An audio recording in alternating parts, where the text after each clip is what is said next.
মা, হ্যাঁ আমি অফিসে পৌঁছে গেছি। বাবার দিকে খেয়াল রেখো। হ্যাঁ ইস্তামা, এই কাজগুলো কমপ্লিট করতে হবে আজকের মধ্যে, দ্রুত কুইক। মানে আমি তো কাজ শেষ করে রাখলাম, আবার এতগুলো ফাইল জমলো কি করে? এগুলো নতুন প্রজেক্ট, আজকের মধ্যে শেষ করতে হবে। আমার যে আজকে 3টার সময় ডক্টরের কাছে অ্যাপয়েন্টমেন্ট দেওয়ার, বাবাকে ডাক্তারের কাছে নিয়ে যেতে হবে। আজকে তো তাড়াতাড়ি যাওয়া প্রয়োজন। এসব কথা আমার বলে কোনো লাভ আছে আপনার? স্যার আমাকে ফাইলগুলো দিয়েছে আপনাকে দেওয়ার জন্য, তাই দিলাম।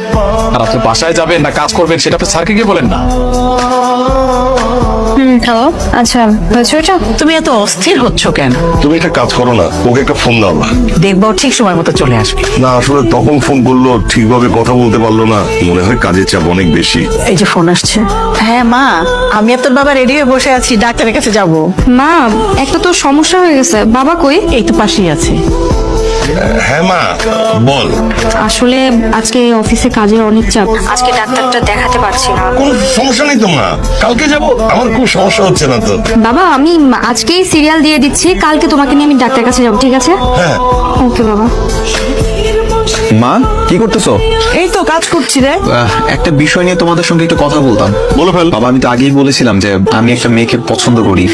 পছন্দ যে করে সেটা তো জানি, কিন্তু মেয়েটা কি করে, কোথায় থাকে, ওর নাম কি, কিছুই তো জানি না। মা, ওর নাম হচ্ছে তমা।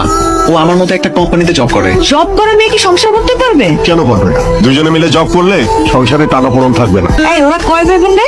ওর আর কোনো ভাই বোন নাই তো, ও একজনই। ছোট পরিবার, মানে মা বাবার একমাত্র মেয়ে, তাই তো? তাহলে কি বাবা ওর সাথে আমি বিয়ের ব্যাপারে কথা বলবো?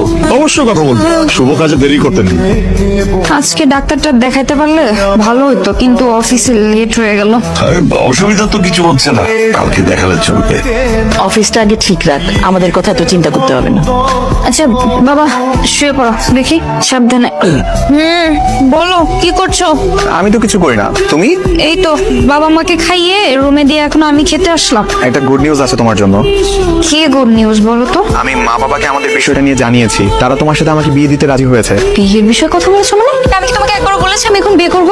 আমার অনুমতি না নিয়ে তুমি বিয়ের বিষয়ে কথা বলতে গেছো কেন? এখানে অনুমতি নেওয়ার কি আছে? তুমি তো আজকে সকালবেলা আমাকে ইনডিরেক্টলি বউ বানানোর কথা বললে। বউ বানালে কেউ আর কোনো কিছু বলতে পারবে না, তখন তুমি আমি যখন যেখানে খুশি ঘুরে বেড়াতে পারবো। ওটা তোমার ভুল ধারণা। আমি এখন বিয়ে করব না, বাবা মাকে না করে দাও, ঠিক আছে?